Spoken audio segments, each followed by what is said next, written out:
Tout d'abord, nous allons vous montrer une vidéo qui ne figure pas au programme. Mais avant de montrer la vidéo, Anya a eu quelque chose à dire de très court quant au réseau de pédiatres. Oui, alors hier, on disait que ce n'était pas juste le début ici, parce qu'il y a des gens qui ont travaillé très dur pour la pédiatrie chez MSF depuis des années, mais c'est un moment qui nous donne beaucoup d'inspiration. Il faut vraiment que cet esprit continue à vivre. L'objectif, c'est bien sûr de rassembler les gens ici. Maintenant, on est là, on est ensemble, il faut qu'on reste ensemble. Alors, je vais essayer de parler au bureau international pour bâtir une plateforme, créer un chat, on pourra s'inscrire, MSF, pas MSF, et on vous tiendra au courant par email. Vous pourrez vous parler, chatter et puis monter un réseau MSF pour montrer au monde qu'on peut. Et on a reçu pas mal de vidéos, mais la qualité n'était pas toujours la meilleure. On va vous montrer seulement certaines parties de ces vidéos. On leur demande pourquoi c'est important, la pédiatrie. On leur demande quelle est leur expérience et ce qu'ils souhaitent développer en termes de pédiatrie et MSF. Donc voilà, c'est pour se rappeler des gens qui travaillent dans le domaine sur le terrain.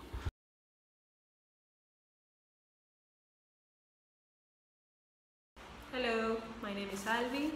I am a medical doctor and I have been treating sick children since 5 years ago, 2 of them working with MSF and currently as part of the medical team in the pediatric ICU in Bissau project. I graduated from medical school in Venezuela and most of my experience in pediatrics has been in emergency room and OPD or external consultation. The reason we should treat children different from adults might seem obvious, but in practice this is something that we cannot forget. Just to name an example, the drugs that we use and the doses that we use are quite different in children than those we used to prescribe in adults. And even though I believe the most amazing and faster recoveries I have ever seen were in children, we cannot forget they're still fragile and more vulnerable to diseases than adults. I wish I could tell I can treat all the patients the way I want to, but in reality, we struggle every day with some cases. It could be because we don't have a drug that we like to try in a patient. It could be because a test that is not available and might help to clear diagnosis, and sometimes have to be with the skills of the medical team we're working with. And I think that all the staff, all medical staff, nurses, doctors, experts, or nationals should be trained in basic and advanced pediatric life support, also in shock management and other life-threatening conditions such as hemorrhage, hypoglycemias, seizures, extensive burns, etc. Bon, par rapport, mon nom c'est Dr Agarwal Bekabé, je suis médecin généraliste. Ça fait environ 3 ans que je travaille dans les projets MSF depuis 2013, ce qui me fait, en termes d'années d'expérience, 3 ans. Ça me permettra d'avoir un minimum de bagages pour la prise en charge des enfants malades. Bon, par rapport à mon poste, je peux dire que j'ai appris pratiquement tout sur le terrain. Je n'ai pas suivi une formation spécifique parce qu'en tant que médecin généraliste, bon, nous devrons traiter les enfants différemment des adultes parce que les enfants sont fragiles. Vraiment, ce sont des êtres exposés. Même du point de vue de leur organisme, si on voit leur volume, ce sont des enfants qui ont beaucoup plus de liquide dans leur organisme. Donc on devrait être très prudemment pour leur prise en charge par rapport aux adultes qui ont une masse corporelle très élevée. Donc même à la maturation des différents organes, ce n'est pas aussi avancé chez l'enfant par rapport à l'adulte. Donc par rapport au protocole, vraiment ça nous permet en majorité de prendre en charge, mais il faut se dire que la médecine est vaste. Il y a des pathologies vraiment qui ne sont pas décrites dans le protocole et on rencontre des enfants avec ces problèmes médicaux. Donc je peux dire que, mais à plus de 90%, je peux dire qu'on est satisfait avec ce que nous disposons, mais il y a toujours des exceptions à limite près. On n'est pas satisfait à 100%, si je peux le dire. Bon, la formation, c'est toujours un point positif. Nul n'est censé de tout connaître. La formation a toujours son côté positif, donc c'est un plus pour nos bagages intellectuels.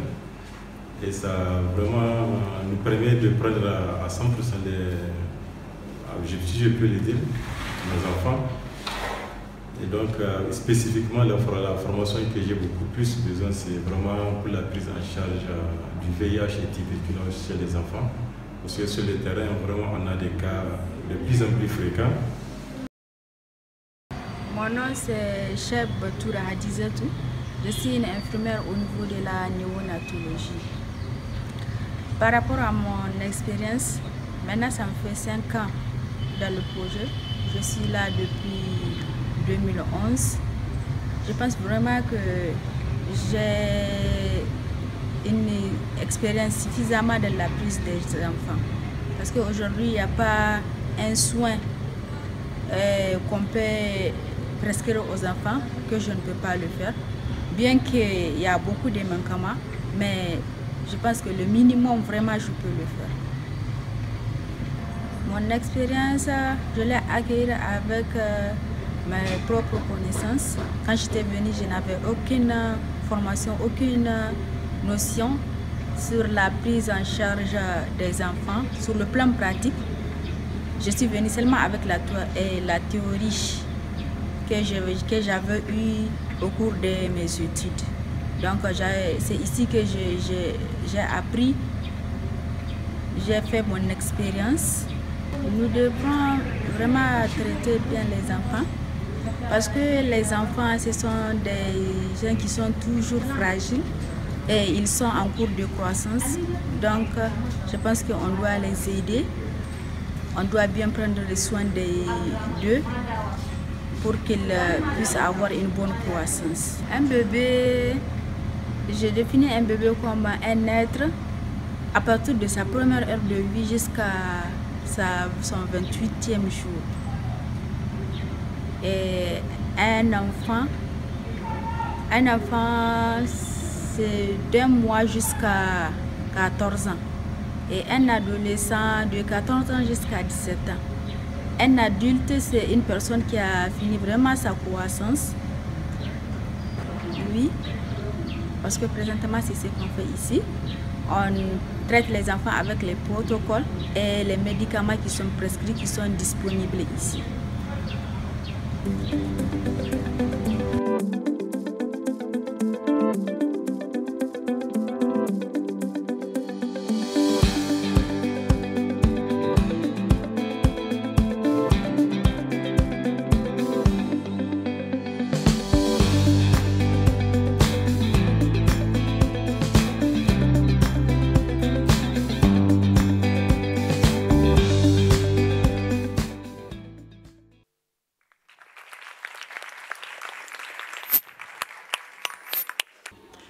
Au cours des 2 derniers jours, nous avons couvert de nombreux sujets.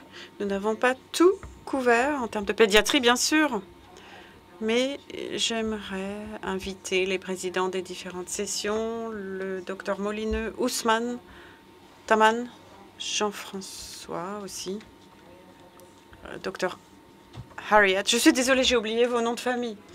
Alors venez me rejoindre ici, à l'estrade. Maintenant, c'est essayer de vous faire un retour pendant 2 minutes de ce qu'on a retenu de chaque session. Et puis, des messages qui, selon nous, pourraient être les plus importants pour ne pas totalement oublier ce qui s'est passé hier, ce qu'on a fait aujourd'hui. Faire comme un petit résumé de ces 2 jours. Voilà. Je propose qu'on commence par Elisabeth. Merci. Et mon coprésident est là-bas, ma coprésidente plutôt. J'espère qu'elle pourra dire quelques mots également. Oui? D'accord. Vous pourrez ajouter quelque chose à la fin, s'il vous plaît. si vous avez envie, bien sûr. Notre session a été très intéressante et instructive. On s'est concentré sur le choc et bon, je pense que maintenant on a encore plus de questions que de réponses.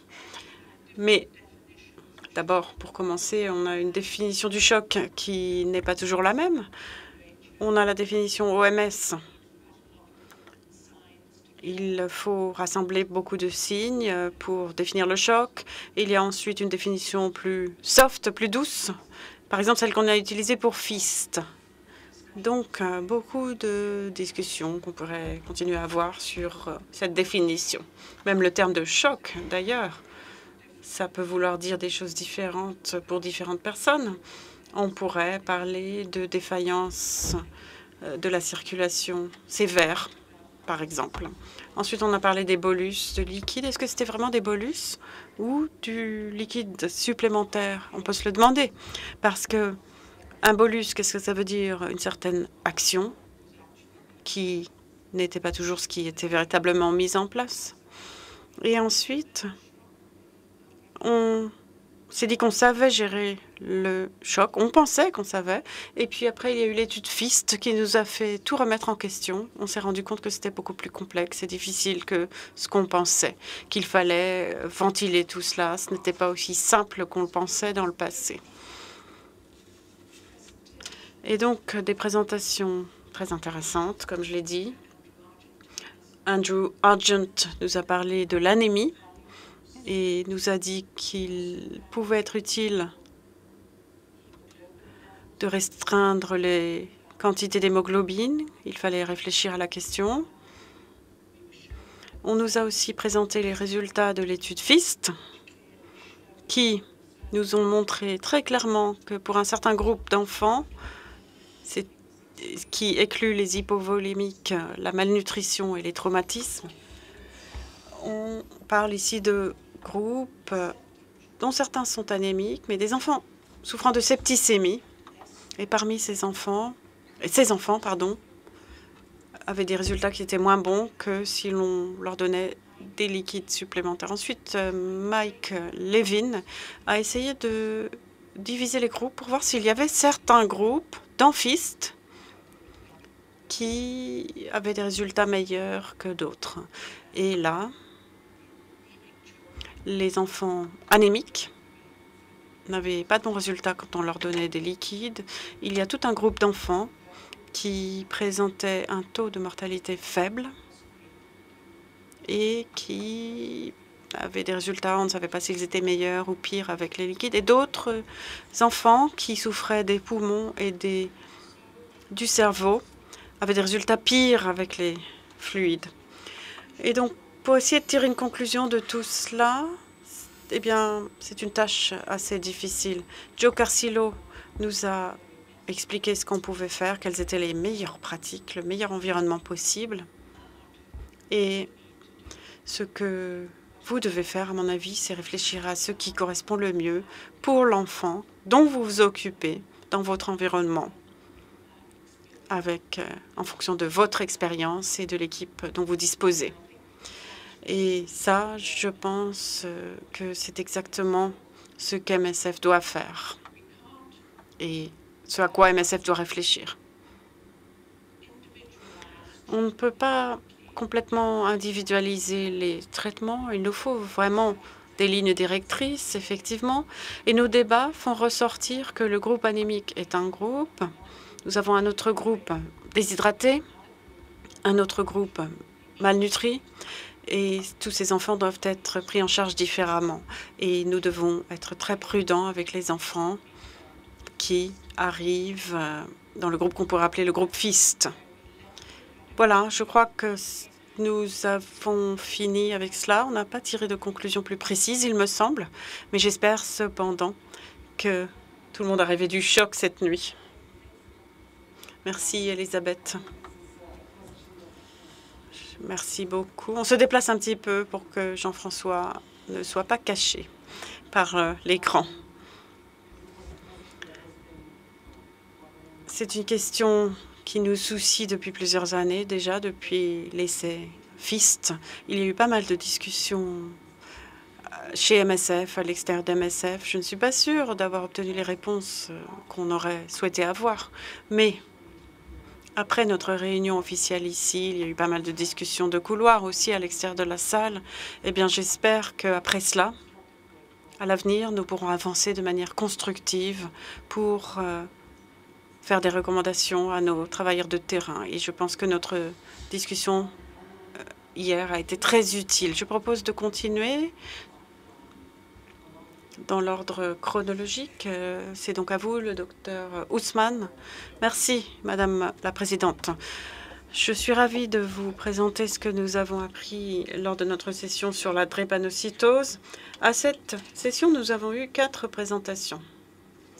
La première a été faite par David Issom. C'était un témoignage de cette maladie, une philosophie qui nous a présenté être plus positif quant à sa maladie. Les patients qui souffrent de drépanocytose doivent être soutenus, ils ont besoin d'empathie. Et David s'approprie son propre destin et il s'est transformé en expert de la maladie et des patients. Ensuite, les autres présentations se sont concentrées sur le diagnostic et puis la prise en charge dans les zones à ressources limitées. Donc, que faire pour mieux comprendre la maladie? Que faire pour que cette maladie soit mieux acceptée dans les familles, y compris par les patients eux-mêmes? Et que faire pour mieux diagnostiquer, pour prendre en charge les patients, y compris la prévention et le traitement de complications graves qui peuvent entraîner morbidité et mortalité. Ces présentations ont présenté des complications fréquentes comme infections respiratoires, septicémie, anémie due à la séquestration de la rate, paludisme, ainsi qu'angine à streptocoque. De nombreuses stratégies ont été proposées pour la prévention, la détection rapide au niveau des nouveau-nés avec des méthodes simples comme ce qu'on appelle le sickle scan, et puis un suivi ou un monitorage. Ensuite, une thérapie pour empêcher les infections pneumocoques et puis les vaccins pneumocoques. Prévention du paludisme par une prophylaxie saisonnière et puis bien sûr les moustiquaires. Doppler transcranial pour les populations qui pourraient souffrir d'AVC. Contrôle ou dépistage de la séquestration de la rate par examination. Et puis, nous avons aussi parlé de l'hydroxyurée avec des informations très précises qui nous ont été données. Pour les complications maintenant, transfusion sanguine pour éviter les complications, exosanguinotransfusion, disponibilité d'analgésiques, y compris la morphine, antibiotiques également, et oxygène. Maintenant, pour la prise en charge de la maladie, pousser pour l'accès aux vaccins, aux antalgiques, et puis la formation auprès des familles, une meilleure communication pour que cette maladie soit mieux comprise dans les communautés et que la prise en charge soit prise par le patient lui-même pour éviter l'ostracisme. Et intégration de la prise en charge de la drépanocytose dans les centres de soins primaires. Merci, très impressionnant. Bien. J'ai hâte que ce test rapide soit disponible. Et après la session, nous en avions parlé et on m'a dit que ce serait peut-être disponible d'ici 2 ans. Donc chez MSF, il faut vraiment que nous fassions très attention à cela et que nous nous assurions que ce test soit disponible sur le terrain le plus rapidement possible parce que nous avons beaucoup de patients qui, en fait, ne sont pas diagnostiqués. On pourrait faire pas mal de choses pour ces patients. Et même chez MSF, c'est un groupe qu'on a négligé. Merci pour ce résumé. Bien, ensuite, c'est Taman, je crois. C'est au tour de Taman. Oui, merci. J'ai eu la chance de présider la session. Une session évoquant 2 sujets différents. Le docteur Ramzi Nassir nous a parlé de son expérience auprès d'enfants souffrant de retard de développement. Et ce qui est intéressant ici en particulier, c'est que une certaine proportion de ces enfants que nous rencontrons, il nous a parlé notamment de la Jordanie, et c'est un pays où nous intervenons avec le déplacement de population et des personnes qui souffrent et qui ont besoin de soins sur la longue durée. Donc, les difficultés que nous rencontrons sont évidentes et très vastes. Et ça me rappelle un petit peu les soins psychologiques que nous fournissons. Une plateforme qui peut-être pourrait être utilisée dans ce domaine. Les 2 autres sessions, il y a eu Christian Fabianson et Émilie Macher, le docteur Émilie Macher, qui nous ont parlé tous les 2 de nutrition. Christian nous a parlé d'une étude au Burkina Faso où l'on étudiait des enfants qui étaient petits en taille et qui avaient une circonférence du bras petite également. Et on a comparé là les différentes méthodes de nutrition disponibles. Je n'oserais pas répéter ces options, mais je me rappelle très bien que l'isolat de soja était mieux que le concentré. Ça, il faut se rappeler de ça. Et puis, Émilie nous a parlé du fait de faire participer les mamans et puis les travailleurs de la santé dans les communautés lorsqu'il y a des problèmes de malnutrition. Maintenant, pour rassembler un petit peu tout cela, le docteur Sahar m'a parlé de quelque chose qui me semble très pertinent ici. Ici, au Karolinska, il y a de plus en plus de patients souffrant de tuberculose, notamment un adulte ex-TRTB. On a dû lui retirer un poumon et il a été difficile de trouver un chirurgien. Mais en fait, pour ce faire, on a dû adapter tout le bloc opératoire pour avoir une pression négative et effectuer une opération sur un patient très contagieux. C'est un véritable privilège d'avoir ça. Ça doit être extrêmement cher. Mais ce que ça me dit, cela, c'est que c'est un privilège, ça, que nous n'avons pas. Nous ne pouvons pas optimiser nos sites comme cela.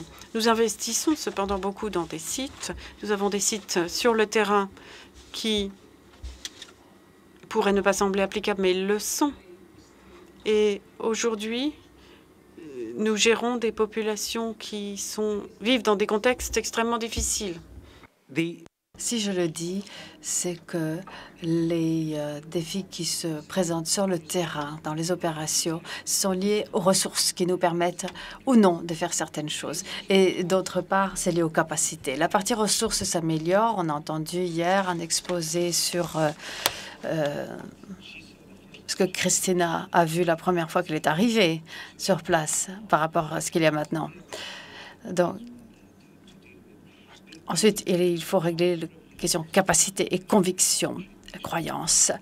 Nous n'avons pas le luxe d'avoir recours à des spécialistes. Il faut traiter les patients avec des généralistes et on n'a pas non plus le luxe de choisir sa pathologie. Moi, j'ai choisi d'être dermatologue. J'ai plus besoin de revoir un enfant atteint de pneumonie. Bon, on n'a pas ce luxe là où on travaille. Et il faut pouvoir, sur un continuum entre les spécialistes qui sont ici, qui peuvent trouver des solutions pour qu'elles soient communiquées aux généralistes afin qu'ils les appliquent dans n'importe quelle situation, à n'importe quel endroit. Et c'est ça qui peut représenter un goulot d'étranglement et qu'il faut dissiper. Alors, pour répéter ce que disait Marie-Claude, à plusieurs reprises. Parce que quelqu'un a dit qu'on ne pensait pas au bébé avant et on le fait maintenant. Je ne pense pas qu'en pédiatrie, chez MSF, ça soit limité aux pédiatres. Mais c'est une obligation pour tout le monde, la pédiatrie. Et c'est ce à quoi nous aspirons. Merci. Très bon résumé. Et je ne pourrais suffisamment insister sur l'idée qu'on ne communique pas suffisamment avec nos patients et avec les parents des patients. Et j'espère qu'à une réunion future comme celle-ci, on pourra éventuellement parler de ce sujet et faire un peu d'autocritique de ce point de vue. J'ai ensuite sur la liste, la fin de la première journée, début de la deuxième journée, consacrée à la prise en charge des nouveau-nés. J'ai choisi de ne pas utiliser le terme de néonatologie parce que finalement, là où nous travaillons, on parle de nouveau-nés. Il ne s'agit pas de néonatologie de haut niveau. Il s'agit de soins tenant compte du contexte, adaptés aux nouveau-nés qui commencent en salle d'accouchement. Jean-François. Merci. Pour récapituler, je crois que déjà, pour introduire les choses, on touche là vraiment au cœur de ce que fait MSF. Nous nous plaçons dans des situations compliquées par leur nature. Et nous savons que le gros de la mortalité infantile correspond à cet environnement et il faut donc redoubler d'efforts. Et je trouve que la séance a suivi une bonne logique. Si on prend les présentations dans l'ordre inverse, Anna parlait du quoi en République démocratique du Congo. Elle disait que l'on avait réussi à appliquer des mesures assez simples, de revenir un peu aux fondamentaux, et que comme ça, ils avaient réussi à obtenir une réduction de la mortalité chez les nouveau-nés, là où son équipe a travaillé. Ensuite, nous avons eu 2 séances qui parlaient du comment. Et là, Ryan a développé en parlant de la respiration que l'on peut simplifier avec une technologie, mais adaptée. En cherchant les moyens d'adapter certaines technologies au contexte dans lequel fonctionne MSF. Et puis, il y a une question que l'on peut considérer comme complexe, mais Laura nous a expliqué que, non pas le contact de peau à peau, plutôt que la méthode kangourou, il faudrait dire. Hein. Elle nous a montré que c'est assez simple et que on peut l'appliquer et ça nous permet de faire le mieux que nous pouvons dans les circonstances dans lesquelles nous travaillons, d'après ce qu'elle nous a indiqué comme données. Et donc, il est possible de bien faire avec les ressources qui sont accessibles dans notre contexte de travail. Et le plus important, c'est peut-être de se poser des questions avant de se lancer. Et c'est vrai que chez MSF, on se pose beaucoup de questions parce que les ressources sont limitées et l'on travaille dans des contextes compliqués. Et donc, le troisième volet, c'est le pourquoi. Et la réponse est oui. Il y a eu des études qui ont été faites qui montrent que l'on peut réduire la mortalité, que l'on peut faire sortir de l'hôpital plus de nouveau-nés pour qu'ils continuent à vivre dans leur communauté. Alors, pourquoi mobiliser plus de ressources dans ce sens-là, étant donné qu'elles sont limitées au départ? Eh bien, elle disait que 2 ans plus tard, dans les villages, on s'est aperçu qu'il y avait une bonne proportion de ces nouveau-nés qui étaient encore en vie, qui continuaient. Et donc, souvent, on n'a pas la possibilité d'effectuer le triage avec nos ressources limitées. Donc, il faut bien répartir ces ressources. Et quand le triage est possible, eh bien, on peut faire les choses de manière assez simple. Il y a des moyens relativement simples que l'on peut utiliser qui peuvent faire la différence. Et donc, le pourquoi, c'est pourquoi? Parce que nous savons ensuite que l'on a retrouvé ces enfants et qu'ils sont toujours en vie. C'est ça, la raison. Voilà ce que j'ai retiré de cette partie des séances. Ensuite, les séances ont été un peu plus techniques. Oui, merci beaucoup. Et je voulais ajouter que l'intérêt d'une réunion comme celle-ci, c'est aussi qu'on a entendu parler d'une étude avec un suivi sur 2 ans au Burundi. Mais il existe aussi... C'est vrai qu'on a beaucoup discuté sur ce qu'on fait de manière déconnectée. Parfois, la main gauche ne sait pas ce que fait la main droite. Eh bien, nous savons qu'il y a d'autres initiatives et maintenant, elles peuvent être reliées. Et or, il existe des études de suivi qui ont lieu sur la prise en charge des nouveau-nés avec MSF. Et il serait intéressant de voir ce que font les différentes zones avec leurs différentes approches afin de voir comment on peut améliorer les choses, pas seulement en termes de survie, mais de survie de qualité pour ces nouveau-nés, parce que c'est quand même cela le cœur du sujet. Ensuite, j'ai eu le plaisir moi-même de présider la séance suivante, animée par Mats et Niels. Je ne vois plus Niels, en fait. Ah, si, il est là. C'est sur les spots qui m'aveuglent, dit-elle. Je ne vais pas passer trop de temps à essayer de reproduire ce que vous nous avez expliqué sur la pathophysiologie, mais je vais vous dire plutôt ce que j'ai retenu, moi, comme message. Et je commence par Mats. L'oxygène, l'assistance par ventilation non invasive, c'est à recommander dès que c'est possible parce que c'est un gros avantage et les preuves existent. Les faits montrent que cela permet de réduire rapidement la mortalité chez les nouveau-nés et les prématurés en particulier. Vous nous avez dit qu'il existe beaucoup de machines sur le marché, peu importe laquelle vous utilisez, mais lorsque vous avez fait votre choix, il faut savoir comment l'employer. Et si aujourd'hui, ça n'est utilisé qu'au niveau de soins moyens, peut-être que demain, on pourra passer à des niveaux de soins encore plus bas, enfin, au début de la hiérarchie des soins.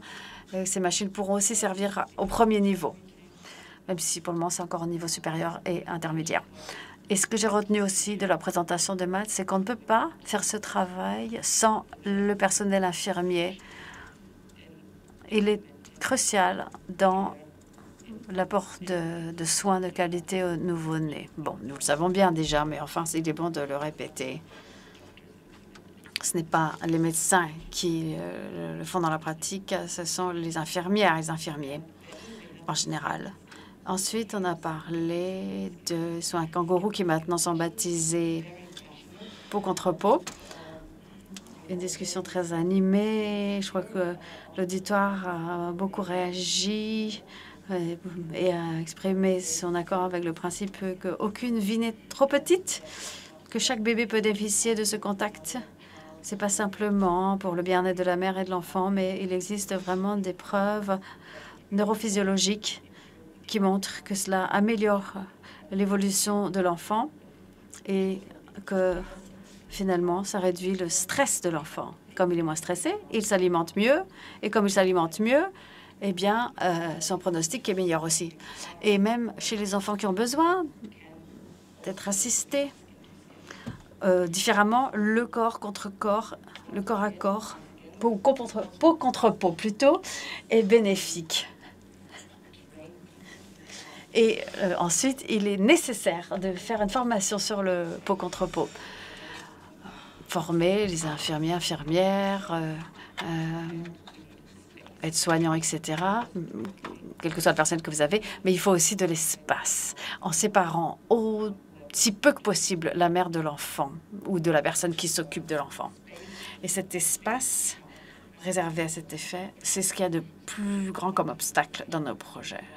Donc, j'aurais bien aimé qu'on prolonge la séance pour justement se pencher sur les difficultés et les moyens de les surmonter. Mais enfin, ça a été très instructif tout cela et j'espère que nous allons garder bien à l'esprit ces messages en rentrant chez nous et quand nous nous engageons dans une nouvelle mission, convaincre ceux qui se trouvent sur place de la nécessité de mettre tout ça en pratique, mais aussi convaincre ceux qui se trouvent en haut au siège, parce que c'est plus tous ceux qui sont dans l'administratif en haut qu'il faut convaincre davantage.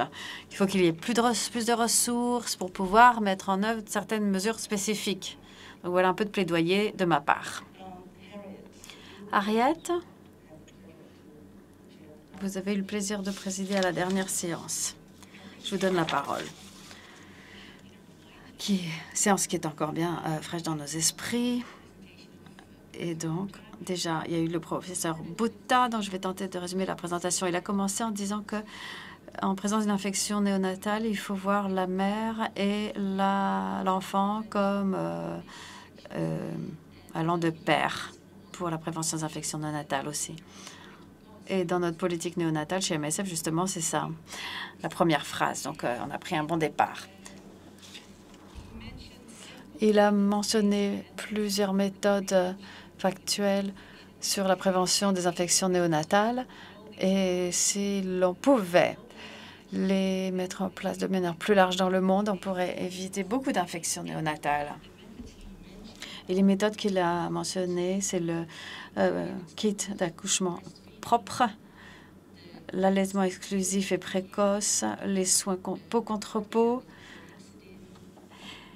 la chlorhexidine et la thérapie peau. Et le fait d'engager les mères pour qu'elles s'occupent de leurs enfants dans un service de soins intensifs, ce qui peut avoir un effet bénéfique aussi sur la prévention d'infections néonatales. Pour ce qui est du traitement, il a parlé de la possibilité de simplifier le traitement aux antibiotiques dans les communautés locales. Et ça, c'est une option intéressante pour MSF. Dans plusieurs de nos projets, nous avons commencé à faire de la gestion de dossiers médicaux intégrés à la communauté. Peut-être qu'on pourrait continuer à y travailler et en discuter plus avant. Ensuite, il y a une présentation très intéressante du Dr Muller sur ce qui peut se passer dans les nudités néonatales lorsque il y a une épidémie avec des bactéries résistantes. Et là, on a dit que la mortalité peut beaucoup augmenter. Il s'agissait du cas de la Klebsiella. Parfois, c'est très difficile de surmonter cette hausse de la mortalité. Et entre le taux d'occupation des lits et la prévalence de l'infection, il existe une corrélation, d'après ce qu'il nous a dit, et ça devrait nous inciter à réfléchir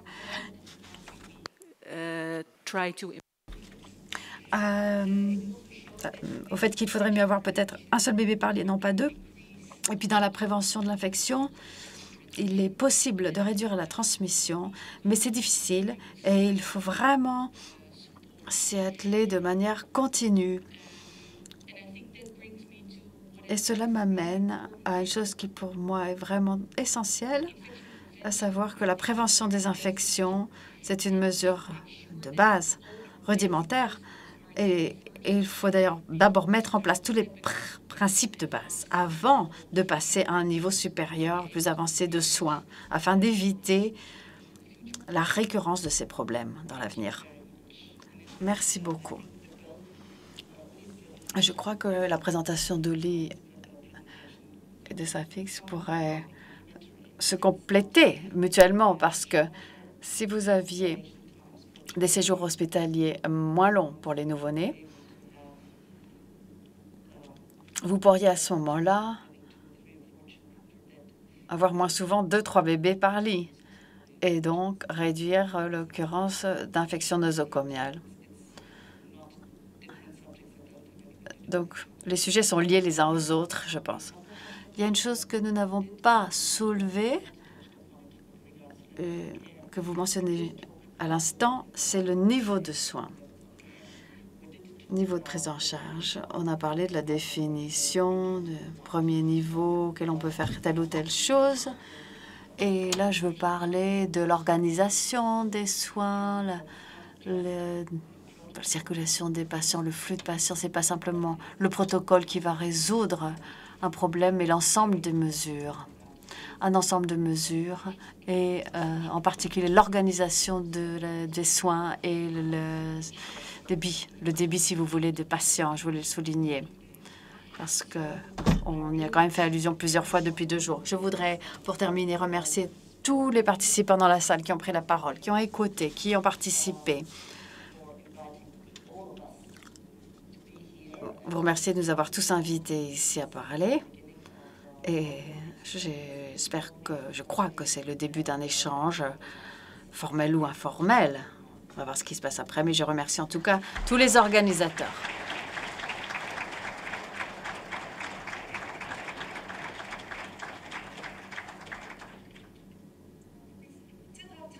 On a encore le temps d'écouter quelques questions.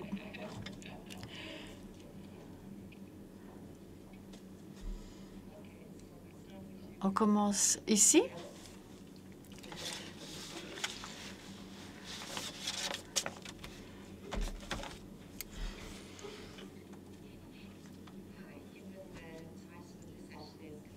Étant donné que le titre de cette séance est « Conclusions et recommandations », j'avais les deux pour ma part. La conclusion, je dirais que ça se résume en 2 termes. Privilège, protection. Privilège, c'est d'être tous ici parce qu'on s'occupe des enfants et ils sont importants pour nous. Et on a du mal à le faire bien. Donc, c'est quand même un privilège d'être ici pour en parler. Et ma recommandation, c'est la protection.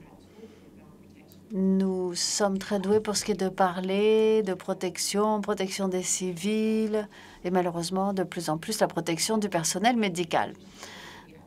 En tant que pédiatre et professionnel de la pédiatrie, nous avons le devoir de parler aussi de la protection des enfants. On n'en parle pas suffisamment. Et si on ne cherche pas à en parler, ça va passer inaperçu. Et je crois que là, il y a encore des choses à faire dans l'univers de la protection, de parler de la protection des enfants. Donc, je dirais, pour la prochaine journée scientifique, que l'on s'intéresse aussi à cette question-là, dans le cadre de la pédiatrie. Qu'est-ce que ça veut dire, la protection, pour vous? Peut-être que ça serait bon de le préciser, parce que c'est vrai que c'est un mot très utilisé dans le monde humanitaire. Mais il y a un programme bien défini pour cela, mais pour vous, c'est peut-être pas tout à fait la même chose que pour les autres. Ça dépend du public auquel vous adressez. Pour un public de pédiatres à l'Ouest, la protection de l'enfant, au sens complet, c'est le bien-être, la prise en charge de l'enfant, de manière holistique, la protection contre la négligence, les sévices sexuels, ce genre de choses. Du point de vue social, qu'est-ce que vous soyez, parents, gardiens, enseignants, c'est toute la communauté qui est responsable de cette protection. Chez MSF aussi, nous avons ce concept. Il faut que nos hôpitaux soient protégés aussi. Et il existe des tas de statuts là-dessus. À l'Assemblée générale des Nations unies, ils ont aussi parlé de la nécessité de protéger les travailleurs de la santé pour qu'ils puissent apporter ces soins très précieux. Donc, je ne vais pas vous faire une dissertation sur la protection, mais c'est la protection de l'enfant dans les sociétés dans lesquelles nous évoluons. Et il y va de notre contribution en tant que communauté en pédiatrie. Donc, de manière plus précise, je suis d'accord, il ne s'agit pas de ce qui est politique. Ce n'est pas de ça que vous voulez parler. Il y a déjà un espace pour cela. Mais pour nous, dans notre situation, où il n'y a pas de corps législatif, de police, de juge, il faut décider si oui ou non ça relève de notre responsabilité. Lorsqu'on ne peut pas appeler la police ou le juge. Récemment, il y a une situation dans laquelle une mère s'abstenait, enfin refusait de nourrir un enfant pour pouvoir en nourrir un autre. Et là, qu'est-ce que l'on fait dans ce cas-là? Est-ce que c'est notre responsabilité aussi? Oui, c'est un vaste sujet. Il faudra choisir peut-être des thèmes particuliers. Marie-Claude. À la suite de cette suggestion que vous avez faite, j'en conclus que la journée était couronnée de succès, que vous voulez en organiser une autre. Alors, je voulais dire que il y a toute une série de sujets importants, comme le VIH, par exemple, qui n'ont pas été abordés aujourd'hui. Donc, nous allons sans doute commencer une discussion qui nous permettra de recueillir vos idées de sujets, parce qu'en 2 jours, c'est impossible de le définir. Peut-être une forme de discussion sur le site pour recueillir vos idées. Merci. Voilà ce que je voulais dire. Merci. D'autres questions, ou remarques ou recommandations? Des questions pressantes, ou bien est-ce que vous êtes tous épuisés? Bon, très bien. Ah, allez-y.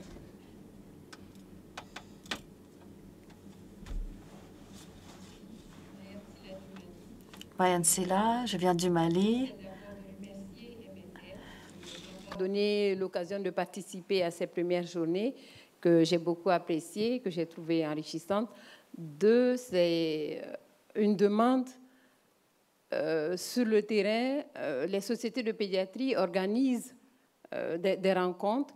Est-ce que les équipes MSF pourraient par moment se joindre à nos sociétés pour partager leur expérience du terrain que je trouve vraiment très, très enrichissant.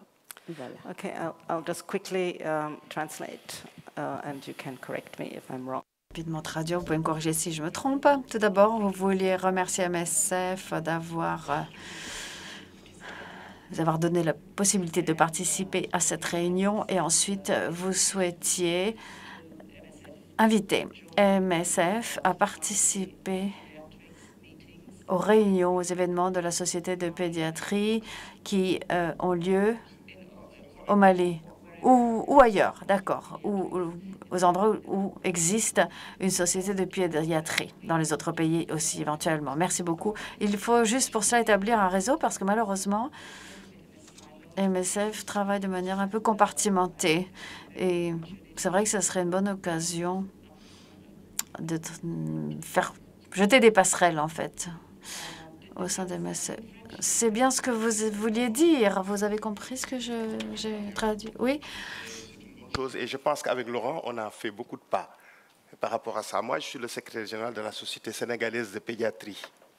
Voilà. Et on a voulu associer cette année Médecins sans frontières à l'organisation de notre congrès, dont le thème était la prévention des maladies infectieuses. C'est vrai qu'ils n'ont pas fait de communication, mais ils avaient un stand. Je pense qu'à Dakar, Laurent est allé très loin et il collabore beaucoup avec l'université. Excellent. Voilà, nous, on fait des formations en partenariat avec Médecins sans frontières, donc pour la formation du personnel qui est dans la sous-région, sur tout ce qui est soins essentiels, kangourous, etc. Voilà. Even donc, kangaroos in Senegal. Voilà, so just to translate for those or... Alors, traduction en résumé, pour ceux qui ne comprennent pas le français. Des premières étapes ont été franchies au Sénégal avec Laurent. Il y a eu participation au dernier congrès de pédiatrie cette année. Je crois qu'on a mis l'accent sur la prévention des maladies infectieuses.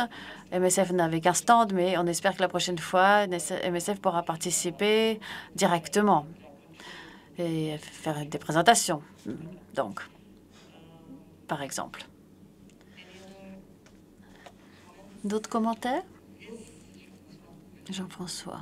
Merci.